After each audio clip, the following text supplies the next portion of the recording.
Britain issued the world's first stamp, the famous penny black, on 6th of May 1840.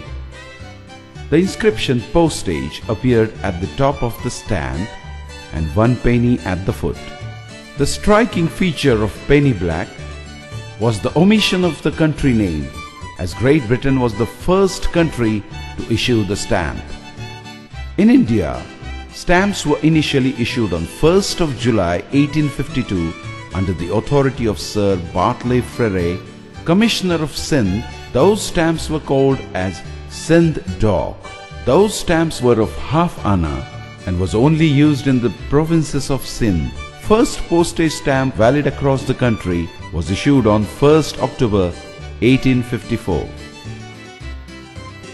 First stamp of post-independence India was released on 21st November 1947.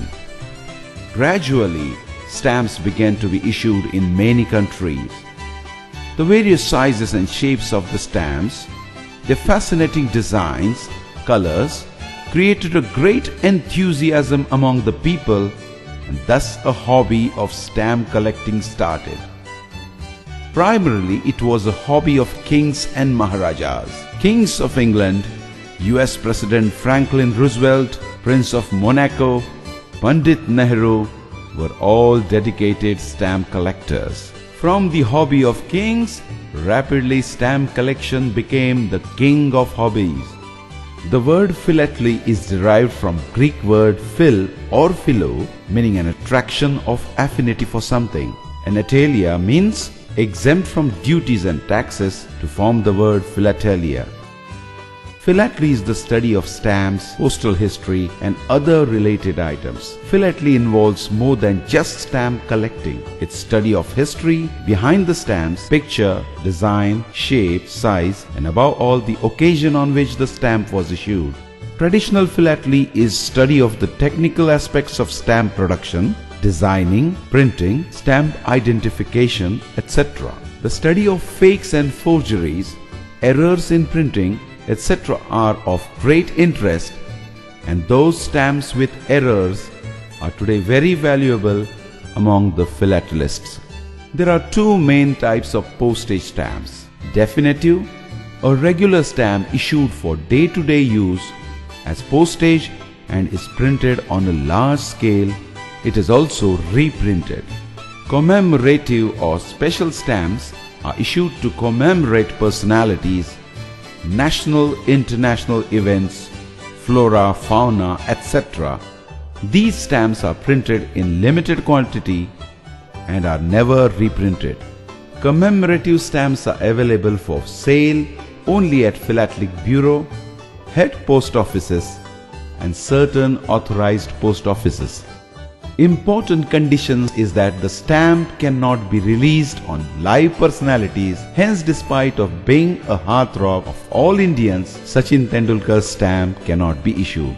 Besides various sizes and shapes, there are innovative stamps which are printed on different mediums. Mahatma Gandhi's special commemorative stamp is printed on khadi. There are fragrant stamps of jasmine, roses and sandalwood. All these stamps are issued by India Post. Philatelist's areas of interest are thematic philately, postal history, aerophilately. World's first aerial post was carried out from Allahabad to Naini on 18th Feb 1911. Postal stationery, revenue philately, maxima phili. It's a hobby in which people of all ages groom together. It's a weatherproof hobby. Whether it rains or shines, your zest of stamps is always on its peak. One of the most organized hobby where rules and regulations are applicable. Stamp collectors affix their precious stamp in an album. One gains in-depth knowledge, one can learn a country's history, its culture, etc.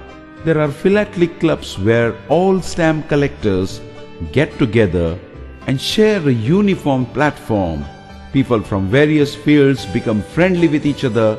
Moreover, your social skills are developed. It helps in improving one's concentration and focus on a particular subject. This passion immensely helps in reducing stress and easily gives a feeling of accomplishment.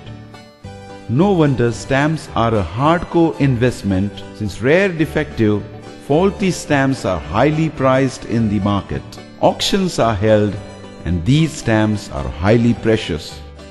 The world's rarest stamp is 1 cent magenta, issued in 1856, was last bought for around 5 crores in 1980.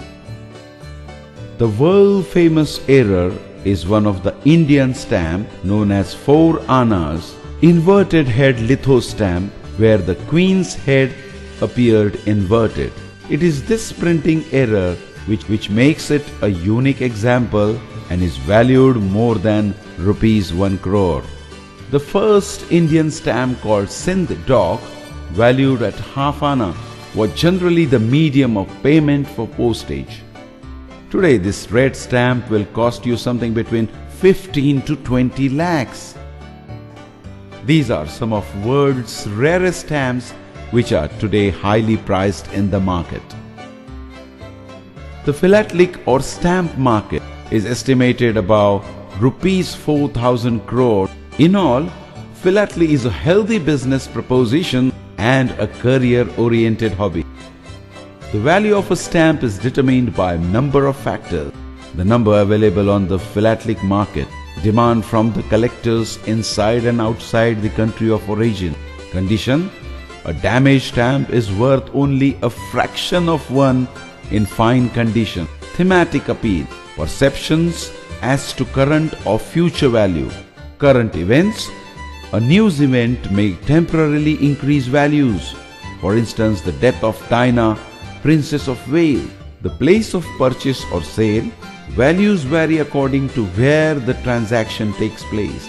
Prices vary from country to country for the same stamp, and prices realized at an auction may be different to those charged by a dealer or in a private sale between the collectors. A prospective investor can buy stamps through internet from a specialized stamp investment firm. A lot of stamp dealers are functioning in the market. Frequent auctions are held. By being member of Philatelic Bureau, you can get each and every stamps being issued by the postal services at your doorsteps. The Bureau deals with the receipt and sale of special commemorative stamps, first day covers, special cover issue of definitive stamps and new stationery. Mumbai GPO is an international bureau, and international philatelic deposit accounts can only be opened at Mumbai GPO.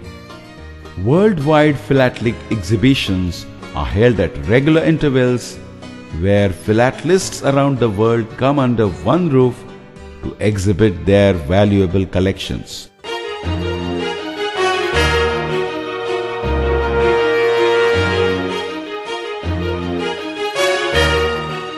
Mumbai General Post Office. General Post Office, Mumbai was established in the year 1794 by the then Postmaster General for Mumbai Presidency, Mr. Charles Elphinstone. It is strategically positioned near the Chhatrapati Shivaji Railway Terminus and the seaport to allow quick transfer of mail from overseas and inland. The present GPO building was designed by John Beck, consulting architect, and the construction was completed in 1913. This office has been serving the common man for over 200 years. The GPO building is a magnificent example of the Indo-Saracenic style adopted by the British in India. Built in local grey Kurla basalt with tracings of yellow stone from Malat and white stone from Dragandhara, the architecture reflects a strong influence of Islamic architecture in its skyline dominated by domes and minarets. The GPO building has a vast central hall which rises through the height of the building to the dome. No wonder The building is listed as a Grade 1 heritage structure under Heritage Regulation of Greater Bombay 1995. The most remarkable feature of the interior of the GPO is its central concrete dome, which stands over the main service counter of the building. Its dome has a distinctive resemblance to the Gol Gumbaj of Bijapur. The dome of the building has a diameter of 65 feet, which is the largest in the city. Turrets and minarets resemble Mughal architecture.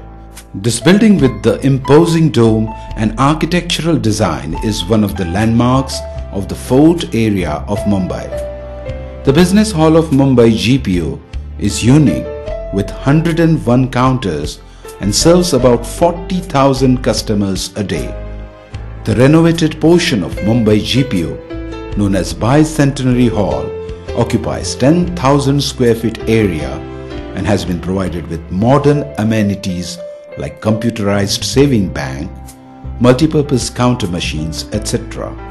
Mumbai GPO will soon be offering co-banking services for its esteemed customers with a state-of-the-art ATM.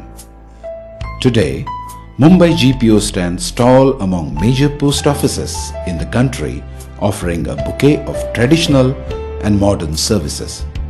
It is a one-stop shop for all postal services and can truly be called a post mall.